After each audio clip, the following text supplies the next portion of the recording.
Hace 40 años la medicina uruguaya daba un salto en calidad y se colocaba a la vanguardia de la región. A mediados de la década del 70, el Banco de Prótesis inauguraba la primera sala blanca en el país y en América Latina. O sea, pasaba a contar con un espacio aséptico en donde realizar intervenciones quirúrgicas traumatológicas con mínimo riesgo de infección. Hoy el Banco de Prótesis cuenta con 2 salas blancas de última generación que lo colocan al mismo nivel de centros similares en Europa y Estados Unidos. Pero además recibe a traumatólogos de distintos países que vienen a entrenarse acá, en sus instalaciones. Ahora, sobre todo, lo que hay que destacar es que cumple un papel de primera línea en el sistema de salud uruguayo, ya que sus operaciones son accesibles a toda la población. Vale la pena acercarse una vez más a esta institución, averiguar su historia y también hacia dónde va, cuál es su futuro. Para eso es que tenemos 2 invitados con nosotros, el doctor Fernando Mota, jefe del departamento de rodilla, buen día. Buen día, ¿qué tal? Y el doctor Justino Menéndez, jefe del departamento de cadera, buen día también, Buen bienvenido. día. Muchas gracias. Tenemos mucho para conversar, pero vamos al principio, vamos al arranque. El Banco de Prótesis como tal nació en 1972 a iniciativa del doctor Oscar Guglielmone, un precursor en el desarrollo acá de las cirugías de prótesis de cadera, pero además un filántropo, ¿no? Una personalidad muy especial. ¿Podemos ubicar aquel contexto? ¿Cómo es que surge el banco? Y no se puede hablar del banco si no se habla de Guglielmone. Primero porque se llama banco. En la época que empezaron las artroplastias, las prótesis, no estaban, su implementación no estaba cubierta por las mutualistas, digamos, ¿no? Y era una cirugía muy cara, entonces se hacían en forma privada. Y Guglielmone las hacía en forma privada, fue el primero que operó una prótesis en Sudamérica y lo operó en Rosario, Argentina. Y le ponía un plus. Y con ese plus operaba un paciente del hospital. De ahí el nombre que derivó en Banco de Prótesis. Es bien ilustrativa esa historia y permite sacarnos una duda que muchos tenemos, ¿no? ¿Por qué esta institución se llama banco? Claro. Eso es como un chiste, además, ¿no? Tiene mucho de humor la denominación que se eligió. Es que ahí nace, fíjese, el concepto de Guglielmone de tener una salud igualitaria. Es decir, peleó toda la vida por eso, fue el precursor, junto con el doctor Cañela, que era ministro de Salud Pública, y con el doctor Oreste Fiandra, de la ley del Fondo Nacional de Recursos, que es una ley excepcional para Uruguay. Nos pasa a veces que nos invitan a hablar en algún otro país de lo que hacemos, nos preguntan por qué tenemos experiencia en eso, contamos, y todos quieren tener algo parecido. Es decir, donde se pueda operar con la misma calidad, la misma eficiencia, en el mismo lugar, la misma prótesis, el señor más pudiente y el señor menos pudiente. Impulsaron entonces el Fondo Nacional de Recursos, pero mientras no existía, se las ingeniaron para armar algo propio. En un banco, en el banco justamente. Por eso la leyenda, ¿no?, que está visible en el propio edificio, igualdad de derecho a la salud, es algo con lo que machacan permanentemente, ¿no? Ese era el concepto de Guglielmone y por supuesto de los que seguimos atrás de él. ¿Alguna anécdota más que pinte la personalidad del doctor Guglielmone? Sí. Anécdotas muchísimas.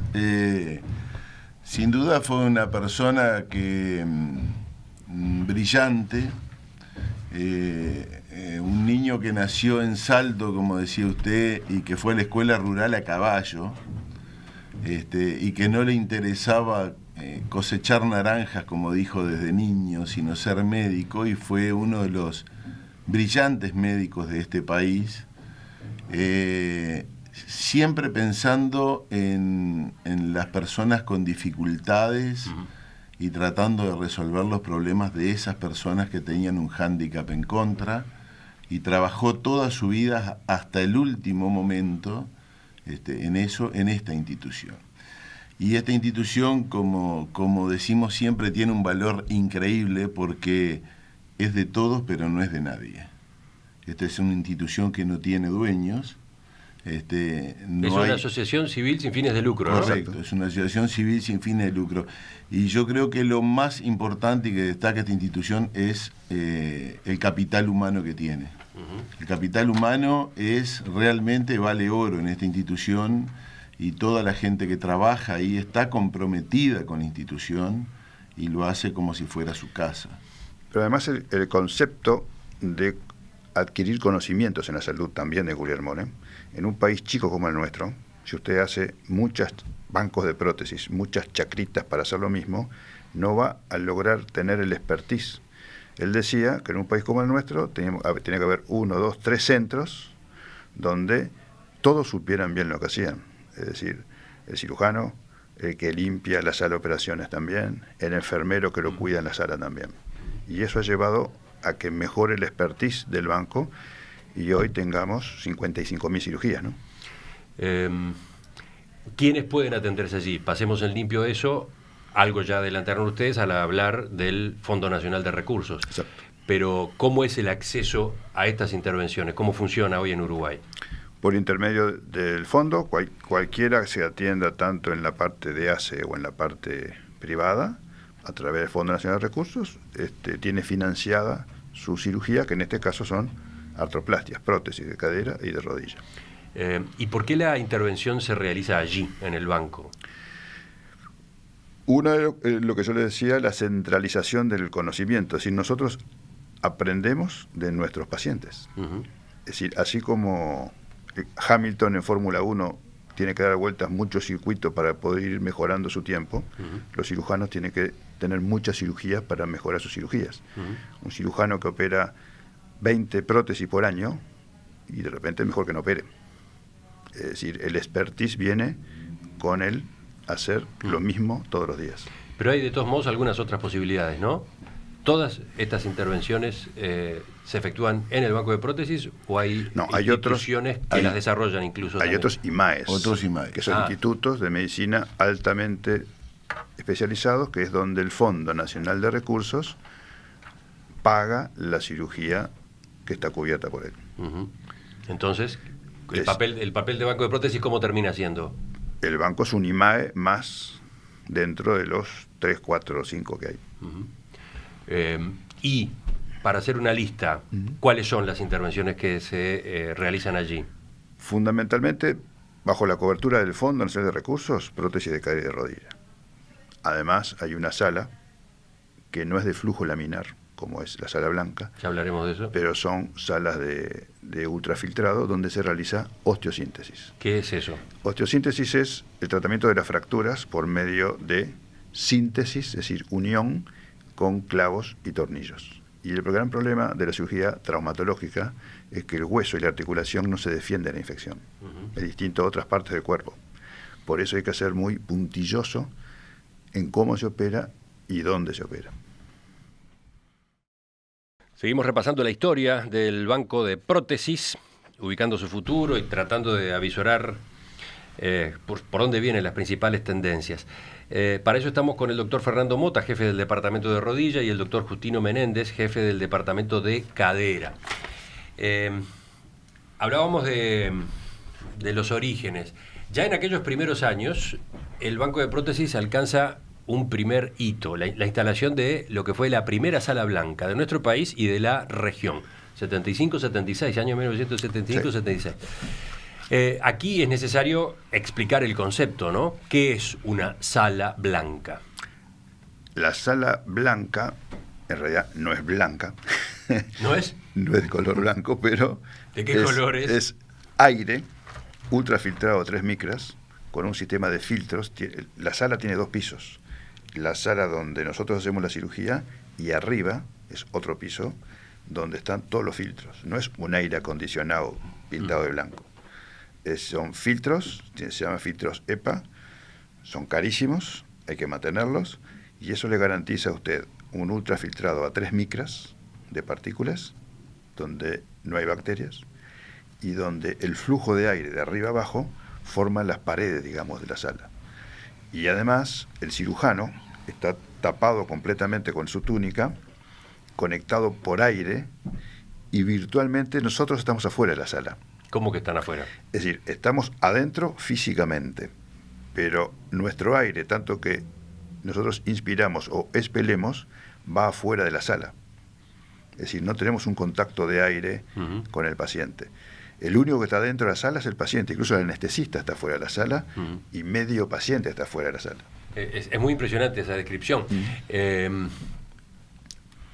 ¿Por qué es necesaria una sala así para este tipo de intervenciones? Desde que se comienza con este tipo de cirugía, sobre todo a nivel de Europa, en los años 60 fundamentalmente y 70, se ve que el gran problema de esto es la infección. La infección, quien tiene una complicación infecciosa en una prótesis sabe que tiene un problema. Y cuando se comienza en la idea de instalar acá un centro de prótesis, se plantea cuál es el primer problema. Y el primer problema es la infección. Por eso el Uruguay va a la vanguardia en el tema de infección en los comienzos de esta cirugía. La infección es la complicación más importante, más grave, la que genera mayores costos asistenciales y una de las complicaciones que genera mayores incapacidades, inclusive con riesgo vital en el paciente. Por eso es lo fundamental que debe existir en todo acto operatorio, que es prevenir la infección, no tratarla sino prevenirla. Entonces todas las medidas de profilaxis, de prevención para esta cirugía deben estar dadas y fundamentalmente con una sala que implique el menor riesgo para el paciente de contraer una infección en el acto operatorio. Con aquella sala blanca del año 75-76, Uruguay, decía yo, lideró en la región. Sí. También impacta ese dato, ¿no? Y yo creo que sigue liderando en dos cosas. Una, hace unos meses tuvimos la visita del profesor Thorsten Gerke, que es el jefe de la Endoclinic de Hamburgo, que es la mejor clínica de reemplazo articular de Europa.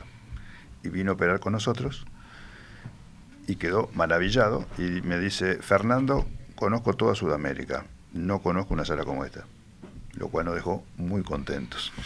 Es muy interesante el comentario del doctor Mota, y hace algunos años vino acá el presidente de la Sociedad Francesa de Cirugía de Cadera, el doctor Tautin, y visitó el banco de prótesis, vio cómo funcionaba, y cuando llegó a Cannes, que es el profesor en Cannes, en el sur de Francia, me mandó una carta manuscrita, diciéndome que había quedado impresionado, que no podía creer que en un país, me dijo así, en un país del tercer mundo exista algo como eso. Pero no solo es lo físico.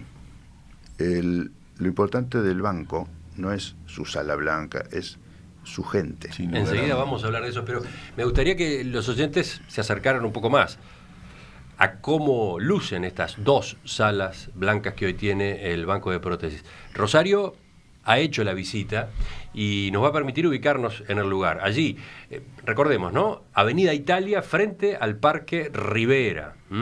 Si van hacia el este, antes de llegar a Avenida Italia y Bolivia. Ahí está la sede del Banco de Prótesis. ¿Con qué nos encontramos? ¿Con qué te encontraste, Rosario?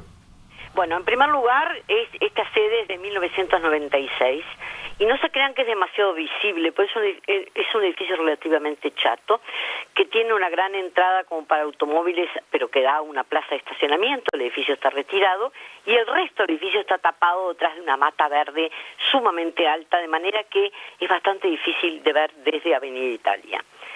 Es una planta física que tiene 4.000 metros cuadrados.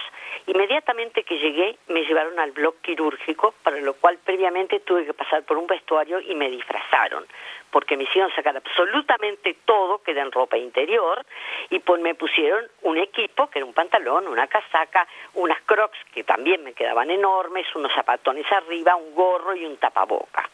De esa forma entré al bloque entonces para ver que efectivamente la sala no es blanca, es agrisada las paredes, son tres salas consecutivas, la del medio es la que no es sala blanca y las dos extremos con la sala blanca, cada una de las cuales tiene una pequeña antesala donde en el caso de las salas blancas estaban ya preparándose, esperando dos pacientes, uno para cadera y uno para rodilla. Los oyentes que están siguiendo la emisión en video de En Perspectiva, en nuestro sitio enperspectiva.net, en este momento están viendo imágenes de esto que tú describes. Bueno, exactamente. Pero las 3 salas tienen el mismo sistema de aire ultrafiltrado, que además es a presión positiva uniforme. Es decir, que nada del aire de los ambientes contiguos pasa a la sala. Durante las 24 horas del día, este aire ultrafiltrado escapa porque baja y escapa por debajo de las puertas, que a su vez tienen, digamos, terminan un poco antes que el piso, una franja de 4 o 5 centímetros, de manera que el aire sale por allí. Pero además, las 2 salas blancas tienen un perímetro al medio que está delimitado por una especie de franja amarilla en el piso y unos vidrios que bajan unos 60, 70 centímetros desde el techo, donde va el paciente y los cirujanos y médicos que actuarán directamente en la operación. Ingresa el paciente y queda con la parte del torso superior y la cabeza fuera de ese perímetro delimitado, de donde está el flujo laminar, que es eso que se agrega en la sala blanca, porque el anestesista no ingresa a ese digamos, cuadrado que he dibujado en el piso. Allí ingresa un médico, 2 ayudantes y la instrumentista. Cuando yo llegué estaban las 2 mesas con los instrumentos preparados, pero envueltos como para regalo, es decir, absolutamente cerrado todo el instrumental que se iba a utilizar y que por supuesto debe haber pasado por toda la etapa de desinfección previa. Pero hay que ver además el disfraz de los médicos que ingresan en ese predio. Sí, los acabamos de ver justamente en esas imágenes grabadas, ¿no? Es tremendo, porque además yo pienso que espero que el paciente ya llegue medio dormido, porque donde abre un ojo y vea eso, yo saldría corriendo. Es decir, más allá de todo lo que son como astronautas, ¿no? Pero no astronautas porque no es que tengan un traje que vaya ceñido al cuerpo, al revés, tienen como una carpa arriba, ¿no? Tienen puesta como una carpa con la mirilla correspondiente a la altura de los ojos. Pero además tienen un casco, primero, con la mirilla, como decís tú, transparente por la que ven. Luego un caño que se conecta además a unos caños que están colgando dentro de ese perímetro de flujo laminar y luego una capa que los cubre íntegramente, dejando solo las manos con los guantes, obviamente por fuera para trabajar. Por debajo de esa capa sale el caño, porque el aire que ellos respiran no es el que respira el paciente. De manera entonces, como te digo, son 4 imágenes que espero que el paciente no vea para no asustarse. Pero eso es en definitiva... ¿Les ha pasado? ¿Han impresionado a algunos de los pacientes? ¿No? Parece que no. Yo creo que entran medio dormidos. Bueno. ¿Algún detalle más, Rosario? Bueno, no, y en definitiva entonces lo que es curioso es que es una internación de 40 camas nada más, ¿no? En habitaciones dobles, en habitaciones individuales, porque la internación en el banco de prótesis es de 3 a 5 días, no más. Luego el paciente tiene que pasar a su mutualista o a su propio sanatorio, porque es nada más que esos primeros días. Por eso es que están digamos, relativamente bajo y chato el edificio, cuando uno piensa que se hacen una enorme cantidad de operaciones diarias en esas 2 salas blancas. Doctor, y la trasera, por supuesto, al medio, ¿no? Doctores Mota, Menéndez, aparte de este retrato que acaba de hacer Rosario, ¿ustedes qué agregan?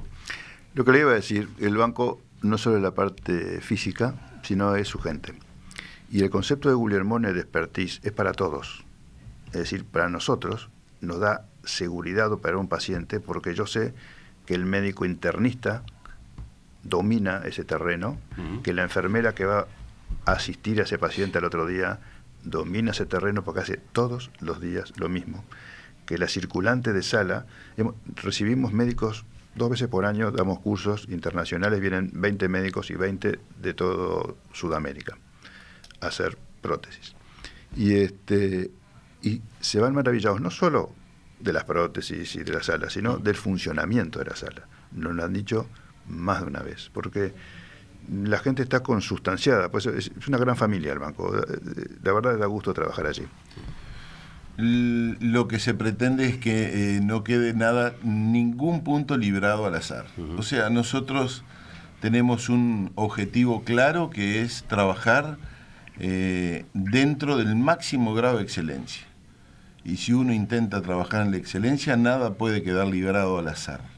Todo debe estar absolutamente calculado y debe ser, como dice Mota, el acto repetitivo diario realizado en excelentes condiciones para lograr los mejores resultados. Esto es una cadena que tiene que lograr un excelente resultado al final de la cadena. Hay algunos números que son reveladores en este sentido.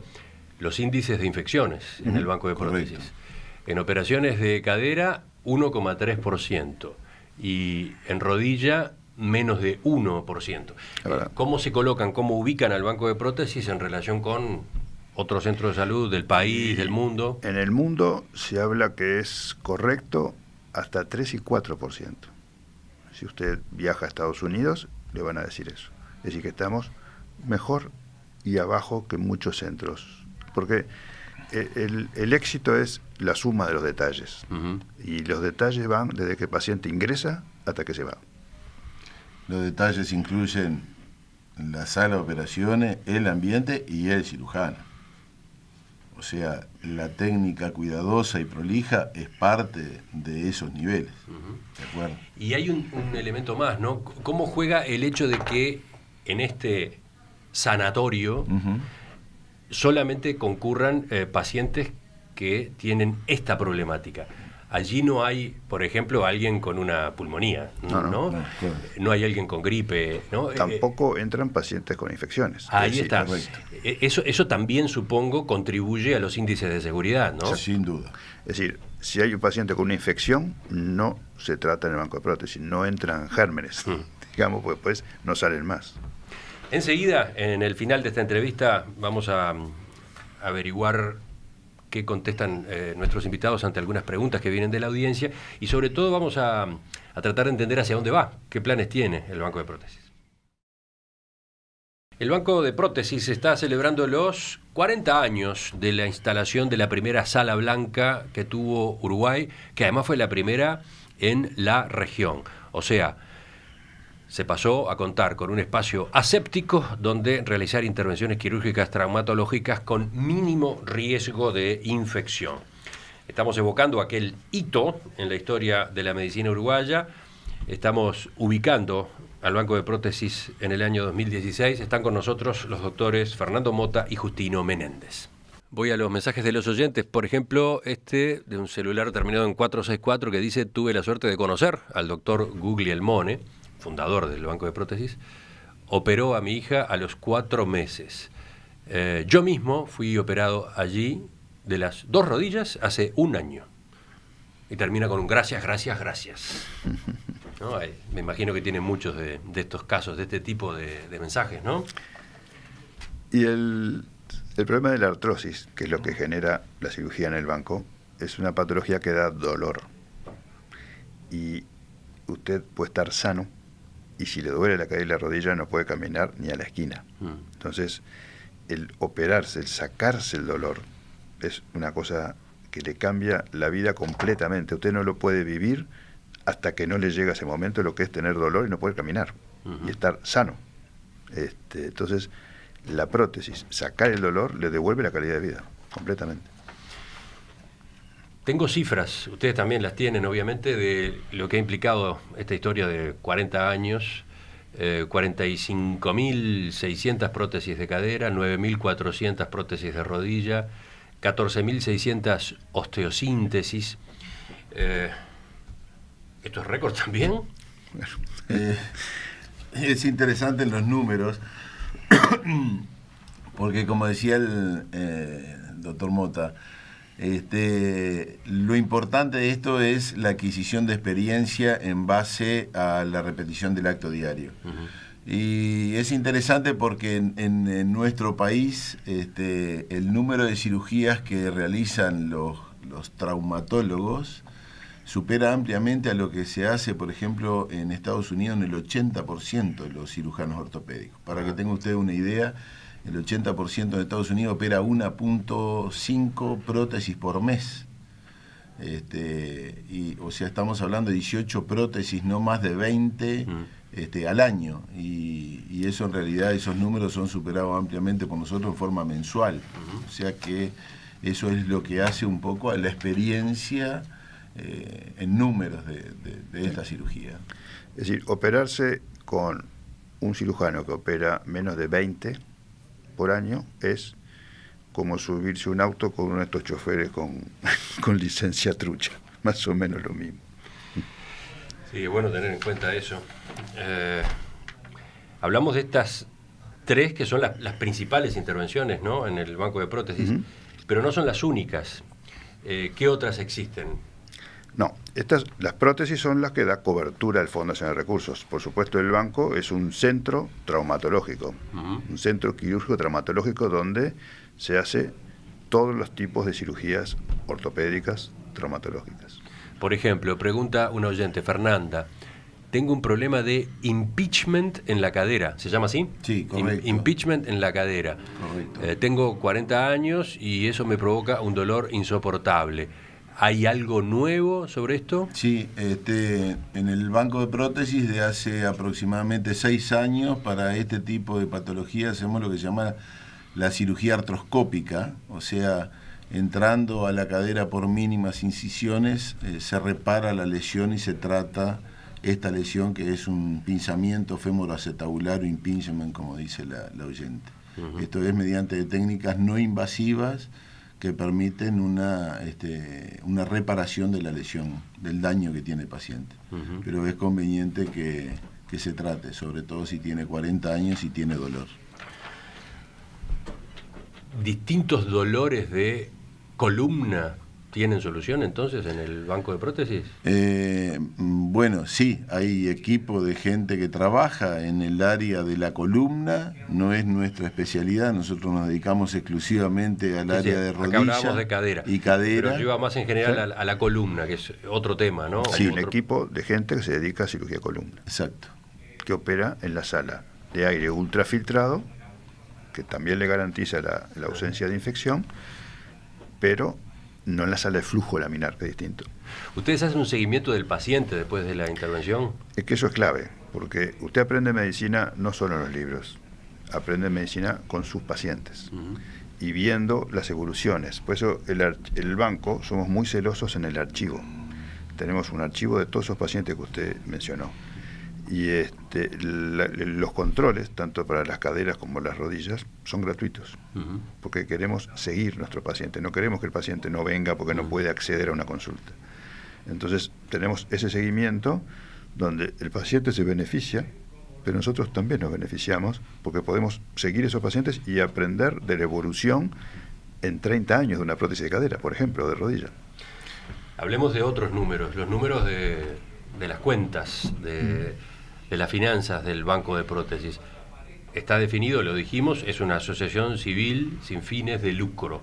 ¿Cómo le va desde ese punto de vista? Es una pregunta interesante y con una respuesta acotada. A ver, ¿qué quiere decir eso?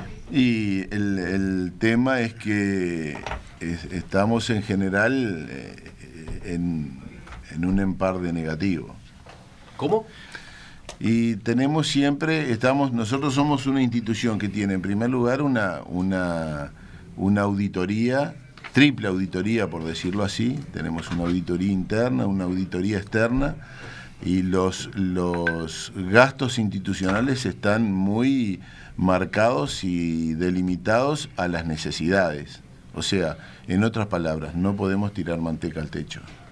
¿De acuerdo? A nosotros para comprar un instrumental nuevo nos hace falta solicitar créditos y pedir créditos para poder pagarlo en forma financiada y a largo plazo.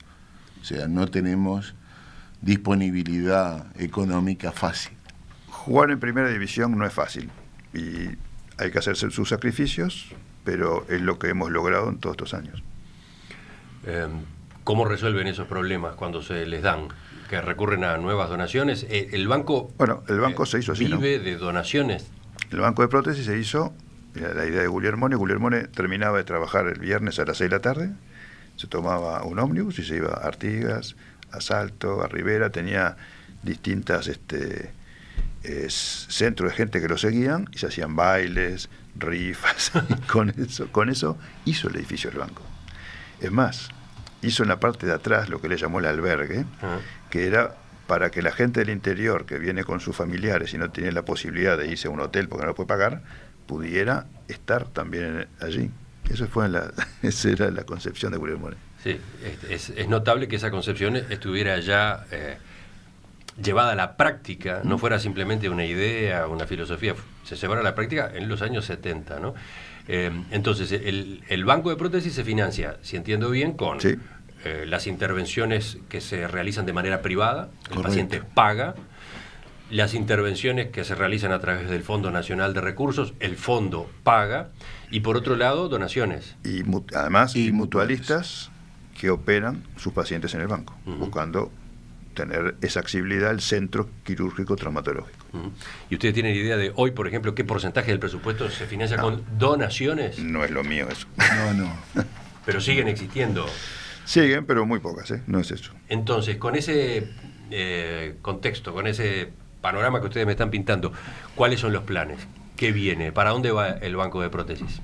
El banco va... Porque da la impresión de que estarían como un poco apretados, un poco ajustados, para nada, como para seguir avanzando. En absoluto. A ver. Porque justamente como no hay extracción del plus que le puede dar la entrada de dinero, ese dinero se reinvierte en el banco. Eso es lo que le ha dado al banco la diferencia. Es decir, yo no tengo equipos viejos, no tengo nada malo, porque si no, no trabajaría.